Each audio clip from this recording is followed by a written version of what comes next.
ప్రభువైన యేసుక్రీస్తు నామంలో అందరికీ హృదయపూర్వక వందనములండి.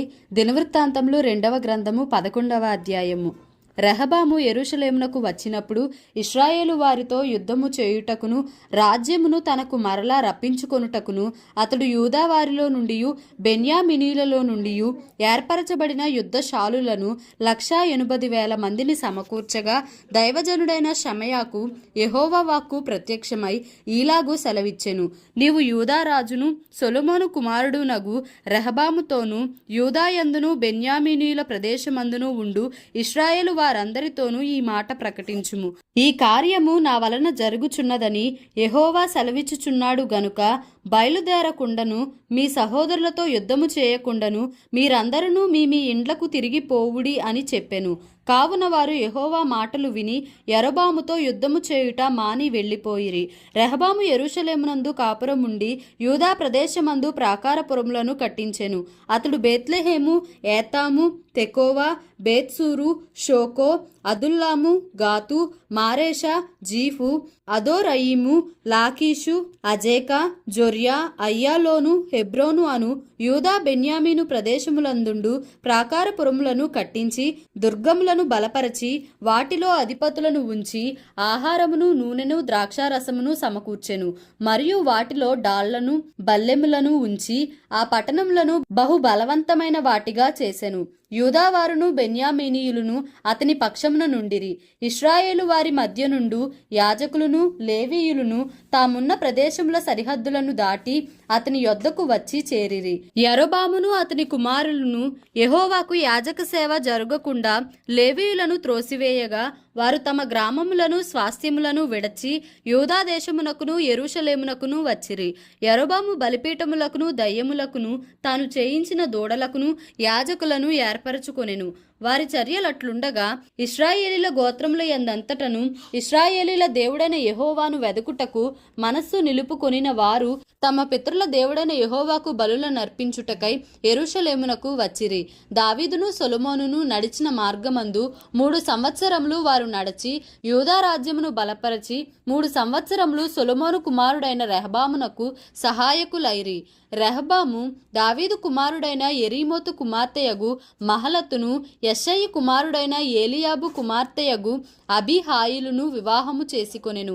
అతనికి యూషు, షెమర్యా, జహము అను కుమారులు కలిగిరి. పిమ్మట అతడు అబ్షాలోము కుమార్తె అయిన మయకాను వివాహము చేసుకొనగా ఆమె అతనికి అబీయాను, అత్తయిని, జీజాను, షెలోమీతును కనెను. రెహబాము 18 మంది భార్యలను పెండ్లి చేసుకొని 60 మంది ఉపపత్నులను తెచ్చుకొని 28 మంది కుమారులను 60 మంది కుమార్తెలను కనెను. అయితే తన భార్యలందరికంటెను ఉపపత్నులందరికంటెను అబ్షాలోము కుమార్తె అయిన మయకాను అతడు ఎక్కువగా ప్రేమించెను. రెహబాము మయకాకు పుట్టిన కుమారుడైన అబీయాను రాజును చేయతలచి అతని సహోదరుల మీద ప్రధానునిగాను అధిపతినిగాను అతని నియమించెను.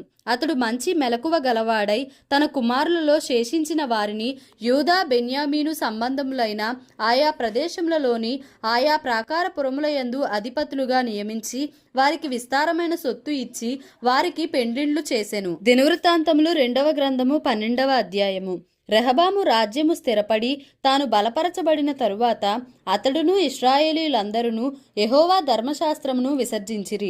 వారు యెహోవా ఎడల ద్రోహము చేసినందున రాజైన రెహబాము యొక్క 5వ సంవత్సరమందు ఐగుప్తు రాజైన షీషకు 1200 రథములతోనూ 60,000 గుర్రపు రౌతులతోనూ యెరూషలేము మీదికి వచ్చెను. అతనితో కూడా ఐగుప్తు నుండి వచ్చిన లూబీయులు, సుక్కీయులు, కూషీయులు అను వారు లెక్కకు మించియుండిరి. అతడు యూదాకు సమీపమైన ప్రాకారపురములను పట్టుకొని యెరూషలేము వరకు రాగా ప్రవక్త అయిన షెమయ రెహబాము నొద్దకును షీషకునకును భయపడి యెరూషలేమునకు వచ్చి కూడియున్న యూదావారి అధిపతుల యొద్దకును వచ్చి మీరు నన్ను విసర్జించితిరి గనుక నేను మిమ్మును షీషకు చేతిలో పడనిచ్చియున్నానని యెహోవా సెలవిచ్చుచున్నాడని చెప్పెను. అప్పుడు ఇశ్రాయేలీల అధిపతులను రాజును తమ్మును తాము తగ్గించుకొని యెహోవా న్యాయస్థుడని ఒప్పుకొనిరి. వారు తమ్మును తాము తగ్గించుకొనుట యెహోవా చూచెను గనుక యెహోవా వాక్కు షెమయాకు ప్రత్యక్షమై ఈలాగు సెలవిచ్చెను. వారు తమ్మును తాము తగ్గించుకొనిరి గనుక నేను వారిని నాశనము చేయక షీషకు ద్వారా నా ఉగ్రతను యెరూషలేము మీద కుమ్మరింపక త్వరలోనే వారికి రక్షణ దయచేసెదను. అయితే నన్ను సేవించుటకును భూరాజులకు దాసులై ఉండుటకును ఎంత భేదమున్నదో వారు తెలిసికొనున్నట్లు వారు అతనికి దాసులగుదురు. ఐగుప్తు రాజైన షీషకు యెరూషలేము మీదికి వచ్చి యెహోవా మందిరపు బొక్కసములన్నిటినీ రాజనగరులోని బొక్కసములన్నిటినీ దోచుకొని సొలొమోను చేయించిన బంగారపు డాళ్లను తీసుకొని పోయెను. వాటికి బదులుగా రాజైన రెహబాము ఇత్తడి డాళ్లను చేయించి వాటిని రాజనగరు యొక్క ద్వారమును కాయు సేవకుల యొక్క అధిపతులకు అప్పగించెను. రాజు యెహోవా మందిరంలోనికి ప్రవేశించినప్పుడెల్లా నగరు సేవకులు వచ్చి వాటిని ఎత్తి తరువాత వాటిని మరలా గదిలో ఉంచుచూ వచ్చిరి.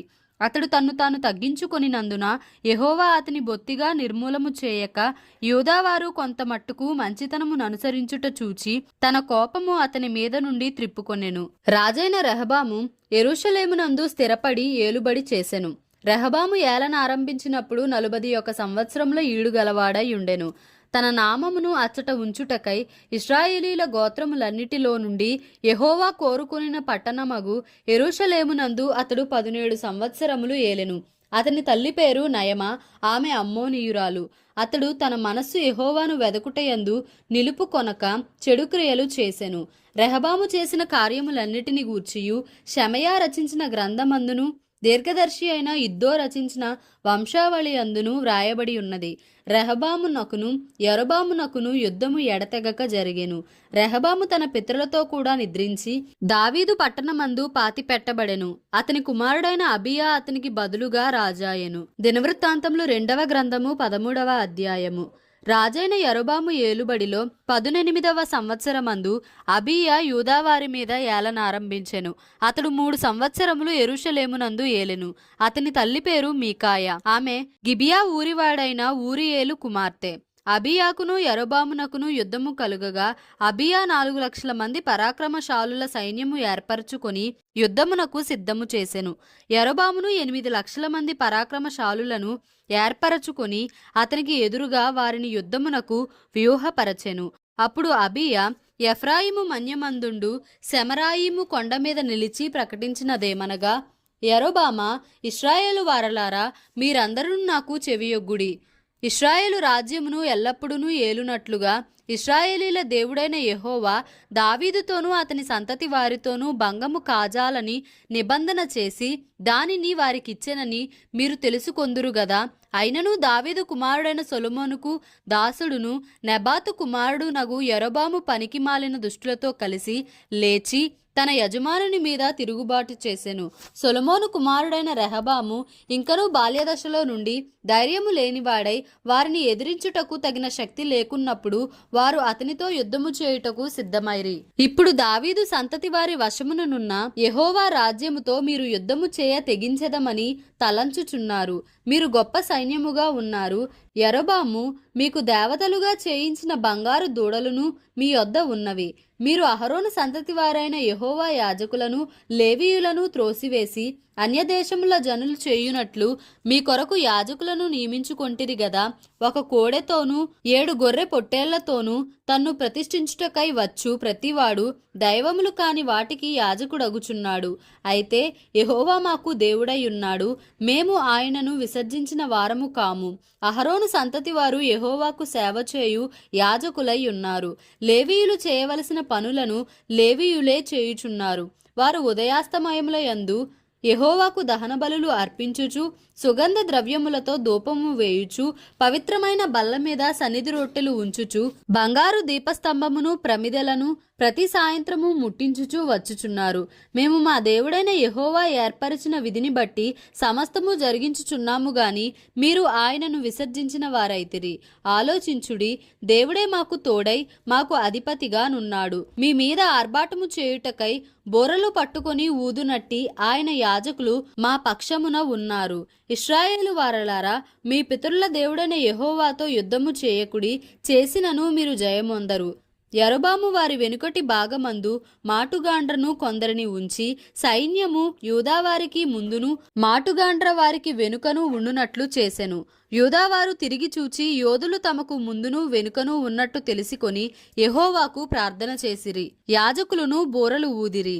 అప్పుడు యూదావారు ఆర్భటించిరి. యూదావారు ఆర్భటించినప్పుడు యరొబామును ఇశ్రాయేలు వారందరూ అబీయా ఎదుటను యూదావారి ఎదుటను నిలువలేకుండునట్లు దేవుడు వారిని మొత్తినందున ఇశ్రాయేలు వారు యూదావారి ఎదుట నుండి పారిపోయిరి. దేవుడు వారిని యూదావారి చేతికి అప్పగించినందున అబీయాయును అతని జనులను వారిని ఘోరముగా సంహరించిరి. ఇశ్రాయేలు వారిలో 5,00,000 మంది పరాక్రమశాలులు హతులైరి. ఈ ప్రకారము ఇశ్రాయేలు వారు ఆ కాలమందు తగ్గింపబడిరి గాని యూదావారు తమ పితరుల దేవుడైన యెహోవాను ఆశ్రయించిన హేతువు చేత జయమొందిరి. అబీయా యరొబామును తరిమి బేతేలును దాని గ్రామములను, యోషానాను దాని గ్రామములను, ఎఫ్రోనును దాని గ్రామములను పట్టుకొనెను. అబీయా బ్రతికిన కాలమున యరొబాము మరలా బలము పొందలేదు. యెహోవా అతని మొత్తినందు చేత అతడు మరణమొందెను. అబీయా వృద్ధి నొందెను. అతడు 14 మంది భార్యలను వివాహము చేసుకొని 22 కుమారులను 14 కుమార్తెలను కనెను. అబీయా చేసిన ఇతర కార్యములను గూర్చియు అతని చర్యలను గూర్చియు అతని కాలమున జరిగిన సంగతులను గూర్చియు ప్రవక్త అయిన ఇద్దో రచించిన సటీకా గ్రంథమునందు వ్రాయబడి ఉన్నది. దినవృత్తాంతములు 2వ గ్రంథము 14వ అధ్యాయము. అబీయా తన పితరులతో కూడా నిద్రింపగా జనులు అతనిని దావీదు పట్టణమందు పాతిపెట్టిరి. అతనికి బదులుగా అతని కుమారుడైన ఆసా రాజాయెను. ఇతని దినములలో దేశము 10 సంవత్సరములు నెమ్మది పొందెను. ఆసా తన దేవుడైన యెహోవా దృష్టికి అనుకూలముగాను యథార్థముగాను నడచిన వాడై అన్యదేవతల బలిపీఠములను పడగొట్టి ఉన్నత స్థలములను పాడు చేసి ప్రతిమలను పగలగొట్టి దేవతా స్తంభములను కొట్టివేయించి వారి పితరుల దేవుడైన యెహోవాను ఆశ్రయించుటకును ధర్మశాస్త్రమును బట్టియు విధిని బట్టియు క్రియలు జరిగించుటకును యూదావారికి ఆజ్ఞాపించి ఉన్నత స్థలములను సూర్య దేవతా స్తంభములను యూదావారి పట్టణములన్నిటిలో నుండి తీసివేసెను. అతని ఏలుబడి యందు రాజ్యము నెమ్మదిగా ఉండెను. ఆ సంవత్సరములలో అతనికి యుద్ధములు లేకపోవుట చేత దేశములో నెమ్మది కలిగి ఉండెను. యెహోవా అతనికి విశ్రాంతి దయచేసి ఉండగా అతడు యూదా దేశమున ప్రాకారములు గల పట్టణములను కట్టించెను. అతడు యూదా వారికి ఇలాగు ప్రకటన చేసెను: మన దేవుడని యెహోవాను మనము ఆశ్రయించినందున ఆయన మన చుట్టూను నెమ్మది కలుగజేసి ఉన్నాడు. దేశమందు మనము నిరభ్యంతరముగా తిరగవచ్చును. మనము ఈ పట్టణములను కట్టించి వాటికి ప్రాకారములను, గోపురములను, గుమ్మములను, ద్వారబంధములను అమర్చుదము. కాగా వారు పట్టణములను కట్టి వృద్ధి నొందిరి. ఆ కాలమున డాళ్లను ఈటెలను పట్టుకొను 3,00,000 మంది యూదావారును, కేడెములు ధరించి విల్లు వేయు 2,80,000 మంది బెన్యామీనీయులను కూడిన సైన్యము ఆసాకు ఉండెను. వీరందరూ పరాక్రమశాలులై ఉండిరి. కూషీయుడైన జెరహు వారి మీద దండెత్తి 1,000 సైన్యమును 300 రథములను కూర్చుకొని బయలుదేరి మారేషా వరకు రాగా ఆసా అతనికి ఎదురుబోయెను. వారు మారేషా నొద్ద జపాతా అను పల్లపు స్థలమందు పంక్తులు తీర్చి యుద్ధము కలుపగా ఆసా తన దేవుడైన యెహోవాకు మొర్రపెట్టి, యెహోవా, విస్తారమైన సైన్యము చేతిలో ఓడిపోకుండా బలము లేని వారికి సహాయము చేయుటకు నీకన్నా ఎవరునూ లేరు. మా దేవా యెహోవా, మాకు సహాయము చేయుము. నిన్నే నమ్ముకొని ఉన్నాము. నీ నామమును బట్టియే ఈ సైన్యమును ఎదిరించుటకు బయలుదేరి ఉన్నాము. యెహోవా, నీవే మా దేవుడవు. నరమాతృలను నీపైన జయమొందనీయకుము అని ప్రార్థింపగా యెహోవా ఆ కూషీయులను ఆసా ఎదుటను యూదావారి ఎదుటను నిలువనీయక వారిని మొత్తినందున వారు పారిపోయిరి. ఆసాయును అతనితో కూడనున్న వారును గెరారు వరకు వారిని తరుమగా కూషీయులు మరలా పంక్తులు తీర్చలేక యెహోవా భయము చేతను ఆయన సైన్యపు భయము చేతను పారిపోయిరి. యూదావారు విశేషమైన కొల్ల సొమ్ము పట్టుకొనిరి. గెరారు చుట్టూనున్న పట్టణములలోని వారందరి మీదికి యెహోవా భయము వచ్చెను గనుక ఆ పట్టణములన్నిటినీ కొల్లపెట్టి వాటిలోనున్న మిక్కుటమైన కొల్ల సొమ్మంతయు దోచుకొనిరి. మరియు వారు పశుల శాలలను పడగొట్టి విస్తారమైన గొర్రెలను ఒంటెలను సమకూర్చుకొని యెరూషలేమునకు తిరిగి వచ్చిరి. దినవృత్తాంతములు 2వ గ్రంథము 15వ అధ్యాయము. ఆ కాలమున దేవుని ఆత్మ ఓదేదు కుమారుడైన అజర్యా మీదికి రాగా అతడు ఆసాను ఎదుర్కొనబోయి ఈలాగు ప్రకటించెను. ఆసా, యూదావారలారా, బెన్యామీనీయులారా, మీరందరూ నా మాట వినుడి. మీరు యెహోవా పక్షపు వారైన ఎడల ఆయన మీ పక్షమున నుండును. మీరు ఆయన యొద్ద విచారణ చేసిన ఎడల ఆయన మీకు ప్రత్యక్షమగును. మీరు ఆయనను విసర్జించిన ఎడల ఆయన మిమ్మును విసర్జించును. నిజమైన దేవుడైనను ఉపదేశము చేయు యాజకులైనను ధర్మశాస్త్రమైనను చాలా దినములు ఇశ్రాయేలీలకు లేకుండా పోవును.